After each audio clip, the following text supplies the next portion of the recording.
Bon, c'est Azur et c'est l'actualité du jeu vidéo du jeudi 1er juin 2023. On commence avec le MetaQuest, ça y est, ça se précise, il va sortir cet automne au prix de 570 € et ils annoncent pas moins Meta un double de puissance par rapport au Quest 2. Donc il était écrit que 2023 serait une année mouvementée pour la réalité virtuelle, en tout cas sur le plan matériel. Quelques mois après les débuts du PSVR 2, bon, qui a un succès mitigé au niveau commercial on va dire, ils ont quand même écoulé 600 000 exemplaires en 6 semaines quand même. Et bien Meta revient avec un Quest 3, et visiblement un Quest 3 avec plein de caméras dessus. Une vision maintenant en réalité augmentée en couleur, de nouvelles manettes, ce qui s'appelle les trous touches, enfin, bref. Donc ça sortira cet automne, donc il y aura une première version de 128 Go avec 569 à 569 €. Donc voilà, c'est intéressant. Donc voilà. Donc si vous faites de la VR et que vous n'avez pas trop le pognon pour un PC VR ou pour un casque récent, eh ben ça peut être un très bon plan.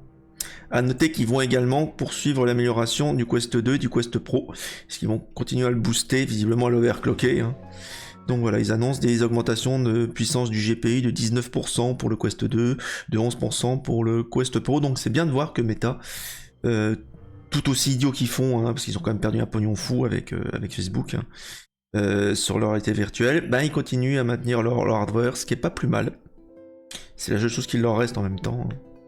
Donc voilà. Autre news du jour, alors ça c'est une news que je vous ai sorti, ça vient pas d'une news, c'est, vous vous souvenez, j'avais tweeté cette semaine comme quoi il y avait eu un leak de 200 Go de Stalker 2. Alors, il y avait une parution dans la presse indiquant que les fichiers étaient cryptés, étaient inexploitables. En fait, ben voilà, une de mes sources m'a envoyé ces belles images et je peux vous confirmer qu'il y a des streams en ce moment complètement illégaux, pas sur Twitch, hein, je vous rassure, hein, mais sur d'autres plateformes russes, je crois, de ce jeu-là. Et effectivement, le build de Stalker 2 est bien fonctionnel.